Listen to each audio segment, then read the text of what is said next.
To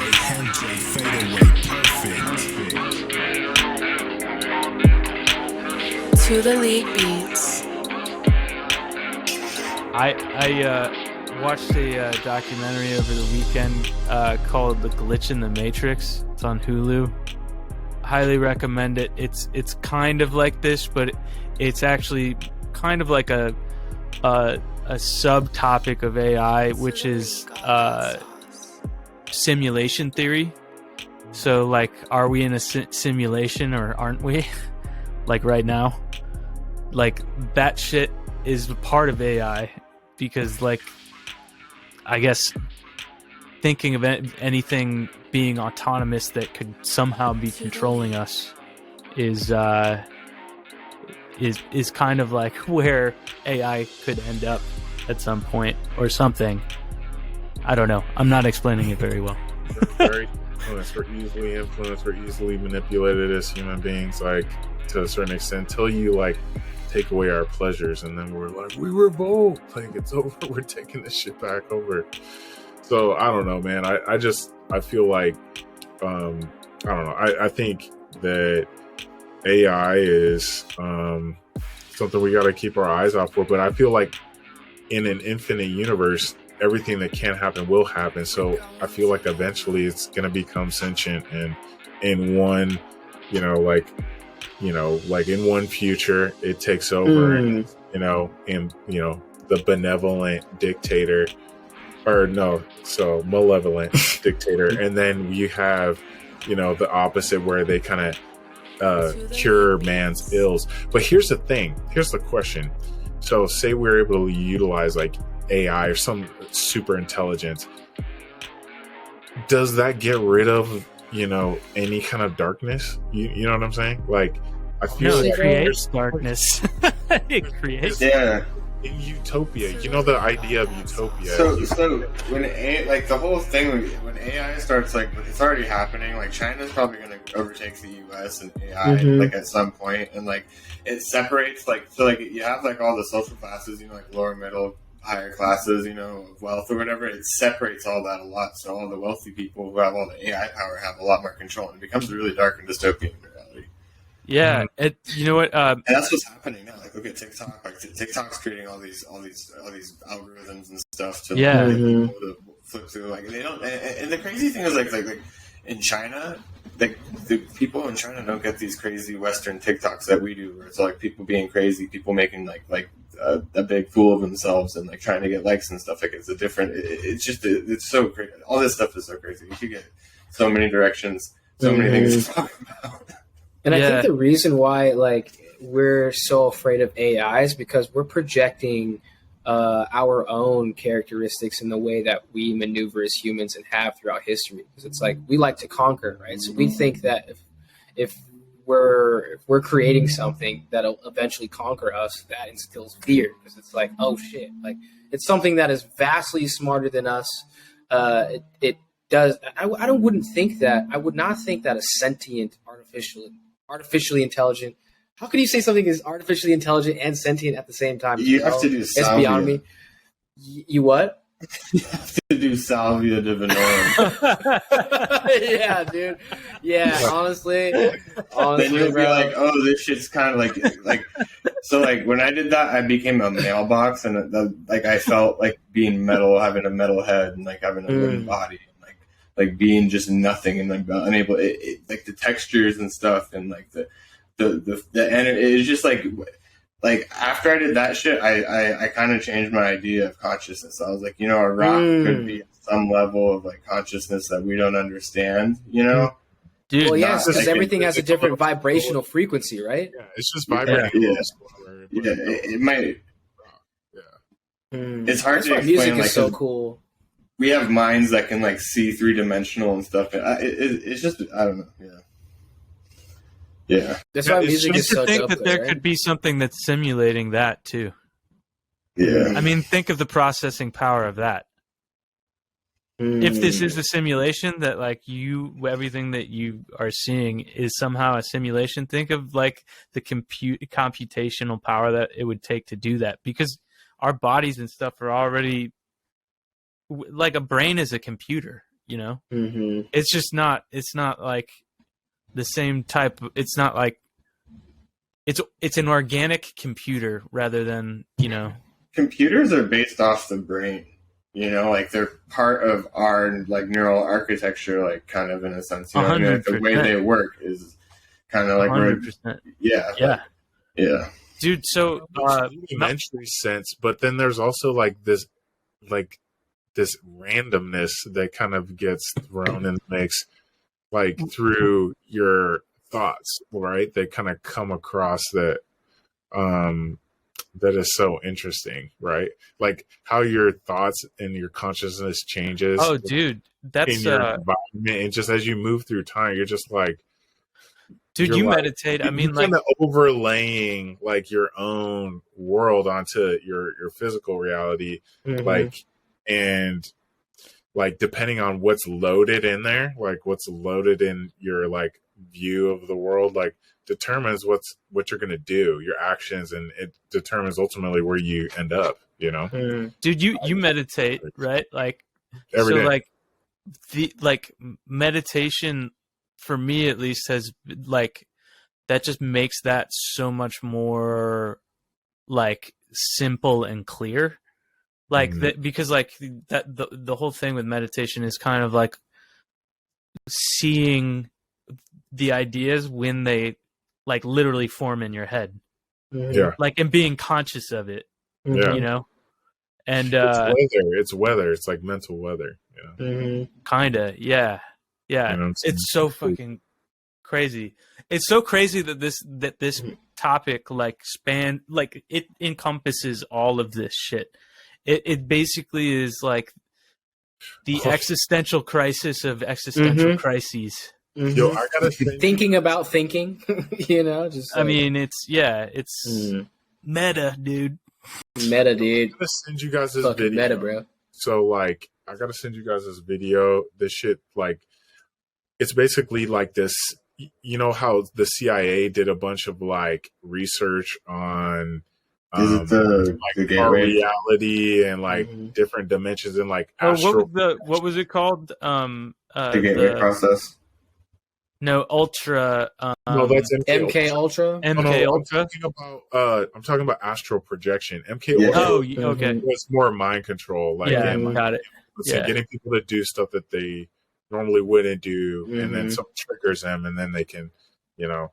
But like, so this is more like where remote viewing and shit. This was real fucking research that the government did. I don't want to sound like a fucking nut, like, but it's an official document. You can find it. It's real shit. It's like and they're talking about how you can astral project. You can see, you can move through time, like all this crazy shit, like this dimension, not in the 3-dimension, but like, you know, in your astral, like some other dimensions. There's ways to do this. I'll send it to you. Again, I'm gonna sound a little crazy, but like this shit was like so intense, like really, really heavy. But I'll send it to you guys. Really interesting. Dude, it's the gateway process, right? The gateway process document with the HemiSync stuff, and you can get the HemiSync tapes. This is like bullshit, like, you know. I do HemiSyncs like every other day. I do the tapes that they put in that paper like every other day. Yeah, it's crazy. So, dude. Yeah. On top of that, watch A Glitch in the Matrix. It basically talks into that stuff, the MK Ultra and the astral projection stuff, because like people have like started claiming that like you know, they remember other lives, and then also that like they see weird synchronicities, and then they are able to start thinking about it and like astral projection, right. But like they are saying they think it's because they're in a simulation, and so like dude, right. and they're like, I can start predicting things, and like some of them would predict shit, like it's like they'd be able to do it. So it's such a fucking weird time, and it's such a fucking weird like I said, existential crisis of existential crises. So much so that like I literally am laughing here because it's like like too much. Like I'm like, it just like it doesn't stop. It does not stop. If you think simulation theory is crazy, look up holographic universe theory and the double slit experiment. That's what they're figuring out with quantum mechanics stuff right now. Like read a book on quantum mechanics or something. That's kind of what they were alluding to in that video, like was that holographic universe kind of shit, which is really interesting. Dude, you guys ever watch that Rick and Morty episode where they have like worlds in batteries, and then the battery has a world in the battery? Yeah. That's literally the shit that we're talking about right now. Well, it's like that, and then there was another one where they're literally in a simulation. Rick and Jerry are in a simulation. When the aliens are trying to steal the secret formula to time travel. Okay. To the thing that allows him to make the green stuff in the gun. Yeah. No, it's man, you guys got my brain blowed up. It's such an intense thing. Oh, and I was like, you know what? This is too heavy right now. Like, this shit is dense. Like, it's what I want to think about, though. Yeah, but it's fascinating. Anyways, I'll send it to you guys, and then maybe we can chop it up because this shit is like, I was like, oh, they're explaining something that is so spiritual in a very scientific lens. Like, have you guys ever read the Tibetan Book of the Dead at all? Yeah. Yes. So no, I haven't read that one. Okay, so in this book, and Christian, you know this, basically they're describing like the unconscious in a very detailed like map. Like if you want like GPS directions to get to LA, you can plug that in your phone and get there. These guys have mapped like the unconscious and the dying process to that level of like, you know, describing what happens, when it happens, like in a really interesting way, like because that's what they've been working on. At some point you have to move past materialism, right? I mean, in our like Western society, we're so like, but like I'm not better than anybody. Like I love a nice thing, but we are so infatuated with material. I feel like we blind ourselves from, the universe sometimes. Dude, you know? It's hurting us. Yeah. Dude, Drew, you and I have talked extensively about it, but like I've leaned spiritually towards like Eastern philosophies more and more. And like, dude, I've even been able to incorporate it in work. And like, whenever there's stress, it's like, dude, like let's go through like the steps here. Do you need to stress out? And it calms everybody down. And I think that there's something to that of like letting go. And just kind of going with the flow. I mean, like that's at its most basic. That's kind of it. Yo, that's why the dude is my spirit animal, man. I mean, like that's why the dude is like one of my heroes. Yeah, yeah, dude. I mean, you just gotta take it easy, go, man. Take it easy. Do what you control, what you can, and let go of what you can't. Yeah, that's it. I find myself applying that philosophy to my music a lot too, because there are certain times where it feels like, I think now I definitely have a different respect for it, like the flow. Yeah. But there, in the past, it's been like I used to get really frustrated, and when I couldn't, I guess, step outside of my own like auditory capabilities. And I think it's like really important, like you were saying, how you do for work, to really have that sort of an abundance of positive self-talk as an artist, because you can really get in a really dark place if you allow yourself to get stifled, and then that stifle in your creativity kind of just is its own rabbit hole in and of itself. It's weird how that works for creatives, because like I feel like that self-doubt, it's like I feel like most creative people have like this weird kind of like very volatile like back and forth and vacillation between confidence and self-doubt. and it's almost kind of like hyper sped up to because it will for me it will last like a day, and then the next day I do something like, oh, I'm fine, I'm great, I'm like, you know, like the day before I'm like, oh my god, I suck at everything, and then the next day I'm like, well, I'll just try and open it and listen to what I thought sucked, and I'm like, actually, that's pretty fucking good. I don't know what the fuck, you know, like it's kind of like Hannibal Buress has a joke that's man, you know how sometimes you're depressed and then you get a haircut and then you realize all you needed was a haircut. Like it's kind of like that. It's kind of like you just need a tiny adjustment. Yeah, right. It needs to be like an episode. Yeah, it's from his. It's free on YouTube. Miami Nights. If you guys haven't watched that stand-up special, it's fucking great. Yeah, no, but isn't that weird? It almost kind of like, I feel like that up and down of like self-doubt and confidence when you're doing something creative is like necessary in a weird way. I feel like because every time it's almost like you're getting broken down and built up taller every single time. I feel like. Well, early on, it doesn't seem like that, right? Especially when you're first starting out. Oh, like, yeah. Damn, I fucking suck. Like, my beats are trash. But no, it's like, it's not even that. It's like you were saying, yeah, I think overall, that's a good way to think about it. And that shows maturity and growth and the experience that you have with the way that you process things. And, you know, I guess my question is like, when did that click for you? Like, when was it like, oh, this is actual growth I'm experiencing right now, and not something that is like, you know, me hitting a wall and I'm just like, you know, endlessly frustrated.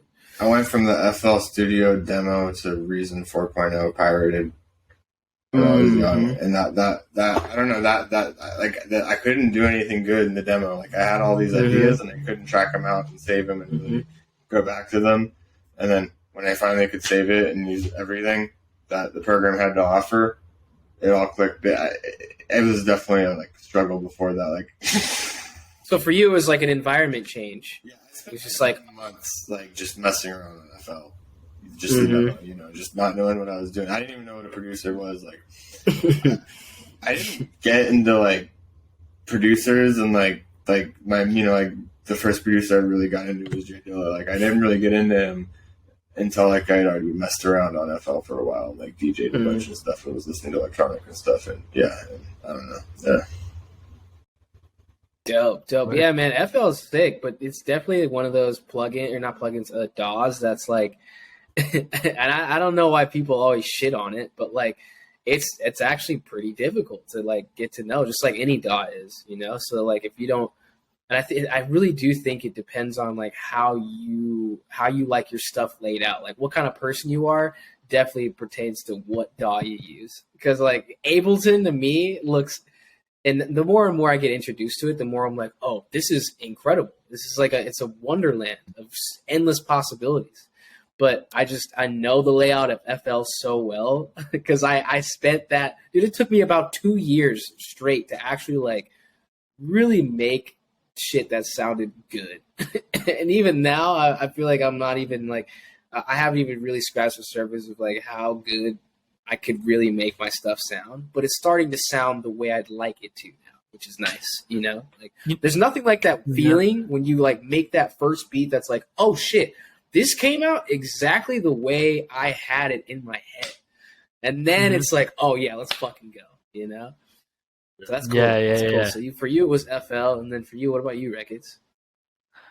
For me, I feel like it's like you were saying in terms of growth. I think there's just like a lot. I think there's two parts to that. There's like the musician side, and then like the human being side, and they kind of grow at the same time. Not necessarily like parallel, as in like, well, they're parallel, but they don't necessarily grow at the same time. But they're always growing. But I think that there's some point, I don't know, probably around the time I was like 26, 20, something like that, that like they both kind of like converged at the same point. and then they started to grow together at the same time. It's like, and then I like even just more recently, I feel like that letting go aspect. It's like I learned that in my personal life more recently, and I'm trying to apply it to my musical life now. So like, because that's actually, you know, it's funny that you brought that up, because like that's the part that's hardest for me to let go is the music part. I'm like more precious about music than anything. It's really my biggest weakness in music. So so I'm trying to grow beyond that now, you know. And I think you know, if you ever like try and like pull back, you can kind of see where both parts of you are. I don't know, that's how my brain works, I guess. That's how I perceive myself, I guess. No, I mean, I really do. We all have some of the same similarities. I think that's why it's so cool for all of us to sit in this room. So for me to be like, yeah, I agree with you. I'm not just trying to be like, you know, stealing your words, but yeah, man, I completely agree with what you're saying with growth, and like what is that saying? You got to go through it to get to it, you know, like you just got to experience shit to know if you could apply it to anything. Dude, that's such a good funk refrain, by the way. I got to write that down. Yeah, you gotta go man. through it to get you to gotta it. go through it to get to it. And you could literally I hadn't heard that in a while. Yeah, really let's go, man. Write that down. Yeah. But how about you, Drew? What was that moment like for you when you experienced that like growth? And when you felt you were stifled, but it was actually growth. I think I was like, I remember I had this like, I always, if people were gonna listen to my beats, like, I eventually became a little like numb to certain kinds of criticism, because I kind of accepted that like the best art divides audience, one, and two, like, which was, I think, who said that? That was Rick Rubin said that, and then like I also like needed to get to a level where I was like, I think this is dope, and then I'll play and I don't care what you think. But for a long time, I would get nervous, like playing beats for people. I got so fucking nervous, dude. Like at with at Illminds shit. So like we were like at Illminds thing, and then I remember we were in this tiny little studio in LA in like the Valley. And like he tried to fit in like 25 seats in there, and we're all like packed in. And I was like stepping over shit, and I tripped. I was struggling to get my beat ready. Like, if you don't know Drew, by the way, he's like 6'4", 2. How tall are you? I'm 6'3". 6'3". 50. Yeah. He's a big dude. So like, I have my laptop open, like I have my beat ready to go. I think it's called I'm Higher. This beat is pretty fucking hard. Sorry. But I was like, you know, I was struggling with the technology piece. I get up and I'm like, all right, it's ready to go. I have a backup just in case. I go up to play it, and they're going to critique the beat. And like, I fucking trip and fall, and I'm all like nervous. You know, I felt so disheveled and nervous. And I was like, I remember after that moment, I was like, I don't want to ever show up in another like setting, like in that state. And I was like, at that point, I remember you were self-conscious about it. Yeah, I was self-conscious about that. I was like, man, why did I get so disheveled? Like, you know, but you didn't. You were it. To me, and this is what I tried to tell you, to me, as someone who saw that happen, I was like, yeah, dude, I'm having trouble walking around in this. There's too many fucking chairs everywhere. I'm like half the size of Drew. Dude. And I'm like, and I remember being like, yeah, it's got to be fucking hard. It was like if you've ever been on like a really small puddle jumper plane, it was like trying to walk down the aisle of that. Yeah. Okay.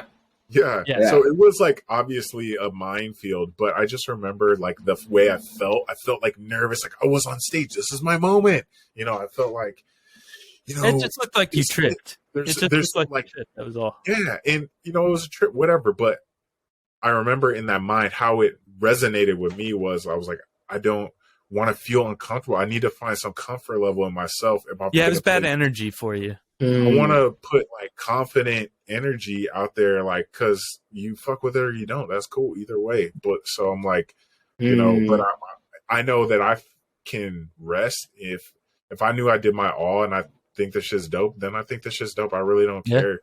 Like at this point, I'm like, cool, you know, like, because I'm like, I don't even like all my beats. I don't even like even my favorite artists. Like, I'm like, I don't like every Jay-Z song. I don't like every Kanye song. I don't like every Nas song. And these are some of my idols. Like, and every Drake song, like, so at some point you just have to become comfortable with, like, you know, your job is to produce. Your job is to create. Your job is to put as much out there.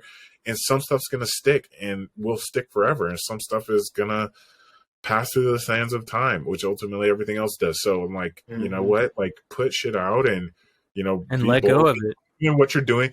No, understand what you're doing. You're not there. It's not about your ego. It's not about your, like, fragile little ego. It's about, like, you're a creator. You're there to make shit and to get people to feel things. And so, like, you know, maybe they connect with you, maybe they don't, but that's your responsibility as an artist and as a creator. And if take that for granted, then what happens is like you get lost in all this bullshit, the ego shit, the game, and all the PR, which makes sense. You got to do that, whatever. You got to sell records, but like once you start losing a sense of what got you there, you start to your heart starts to die a little bit. You know what I'm saying? And it starts to feel a little bit more inauthentic. So if you're an artist out there that's struggling, and it can stifle you.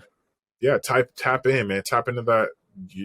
Really who you are and really get in tune with that person, and all the other accoutrement that's gonna be gone. Like that doesn't really matter. Like what energy you put into this universe while you're here is what matters. And if you put a certain quantity out, something's gonna stick. That's just what I gotta say. Man, I couldn't agree more, man. Like you said something back there. You know, you got to know what the reasons why you're doing what you're doing in order for you to continue to do it with all of you, you know? And like, I could speak to a moment where I really had said these words out loud. Like, I'm fucking done with music right now. You know, like, it was a very dark time for me, and it wasn't the music's fault. It was all my headspace. And it was because I lost the reasons why I enjoy doing, you know, making and creating music in the first place. So I think it's like, I don't think I'll be, now that I know what I know and I know that where I've been, I will never have that I could say that confidently, you know, those words will never come out of my mouth again. But I think it's because of, you know, like you said, it's like you could really, you can get lost in the sauce. You know what I mean? Like to add to your point, you know, like what I was talking about before with shit, I lost my train of thought now. Oh no. Get it back. I know. Wait, what was the last thing that you just said? I said something about getting lost in the sauce. Yeah, lost no, before sauce. That, right before that. You got to go through it to get to it, basically. Shit. It will literally come back to me. Well, I think I was saying, like, I was at that point where I was done with music, and then, you know, I had that's it. Thank you. Okay. Yeah. So what I was talking about before about like growing as a person and as like a musician, like for me, I realized when I did that shit, when I had such self-doubt and had moments like you were just talking about, I've been able to point out and like grow and become like healthier with my mental health by recognizing that as a sign that like, oh, you're getting a little depressed if you're not like music because I know why I'm here. Whenever I'm good, I always know why I'm here for like music, because like it's something that's always brought me joy. So whenever that happens, it's like I need to it's become like a marker for like, oh, okay, maybe you're getting a little depressed, man. Maybe you need to, you know, shift something, you know, That's just for me, but like it's like a good marker, because like I think all at least the four of us here, like to ever think that you aren't good enough or to like stop music, I mean that's absurd. I mean it's just absurd, you know. Yeah. That's so why it's like the canary in the coal mine. Then yeah, exactly. Yeah. That first warning when you're like, Because especially if you've ever dealt with depression, like depression isn't something that like you notice right away. Like it takes a little time, and then you're like, oh right, I'm doing things that I've done before when I was depressed, and then you realize. So that for me, that's like an indicator I'm getting depressed if I stop enjoying music. Yeah. See, that's the thing too, man, is that like I was definitely in a headspace at that time where I wasn't able to articulate what I was going through. So then like, you know, music was one of those things that briefly was pushed to the wayside because I had to like really, and then I think this also speaks to a bigger conversation. This speaks to a bigger conversation with music too, because it's like we're all sitting here, you know what I mean? All of our work is from the shoulders up. If we know how to play, we're still using our brains to like relay that. So it's like, how do we continue to nurture that, you know, as a collective, as a group, our mind states, and recognize that it's not the flow's fault. It's not the music's fault, you know? It's like, it's just being easy on ourselves through those growing periods and those processes that allow us to then, you know, create some of our best work. Like I was depressed as shit when I made Party of One. Like, but you know, I was at least, you know, in a space where I could thankfully document it and try to like relay those feelings onto a track so that it could turn into something that someone else could relate to. And I think that's really what's really cool about music. I think that's really awesome that you were able to harness like that kind of like down moment and use that artistically.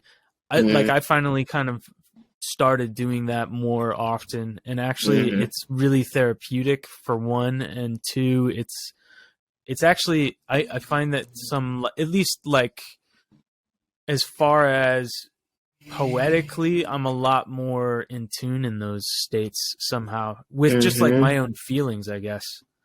So like it feels more like I'm able to articulate myself differently in a good way by trying to turn my pain into a power, you know? Yeah.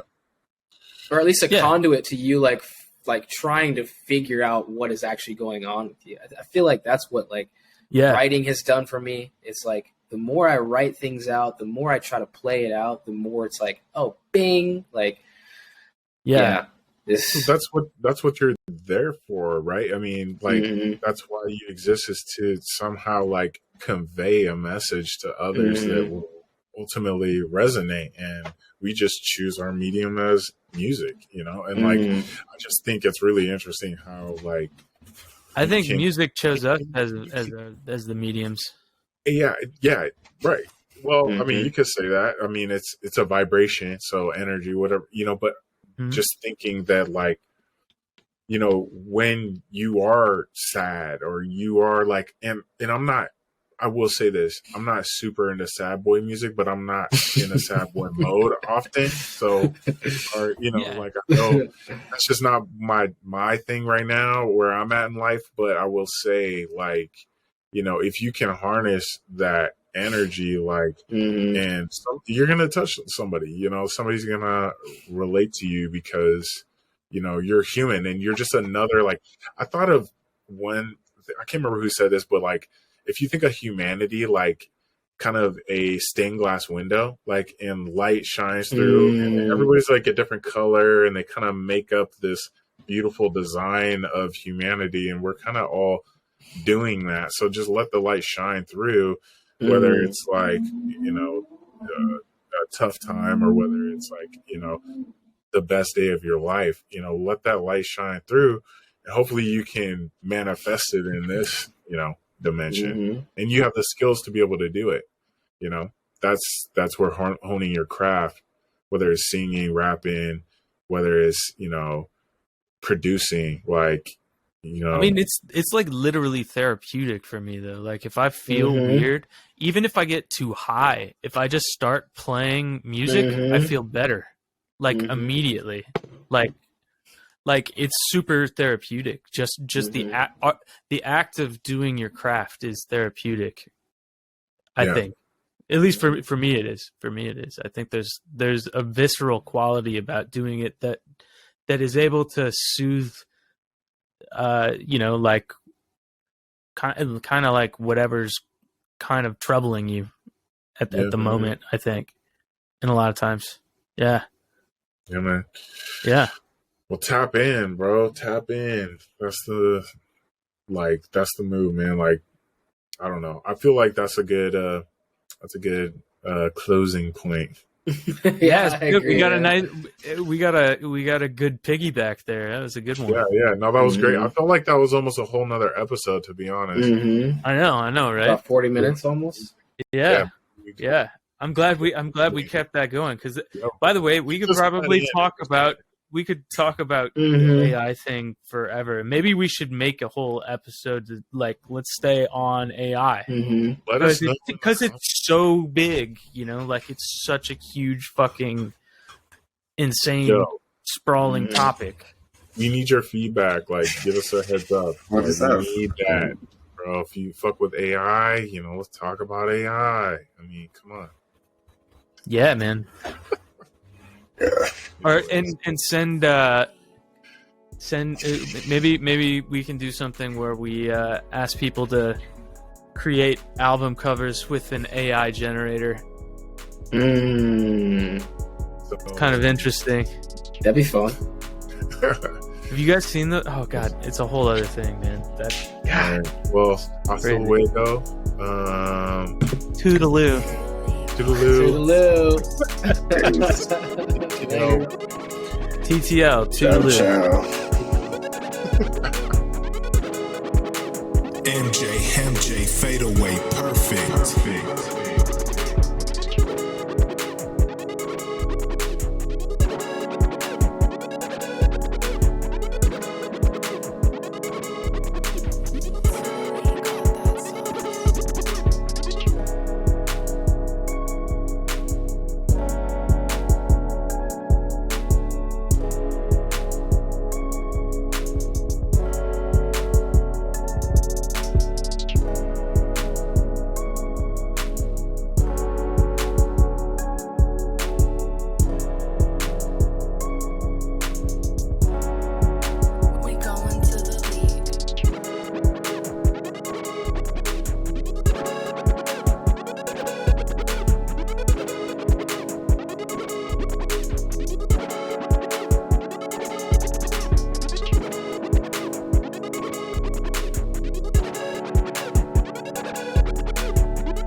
To the lead.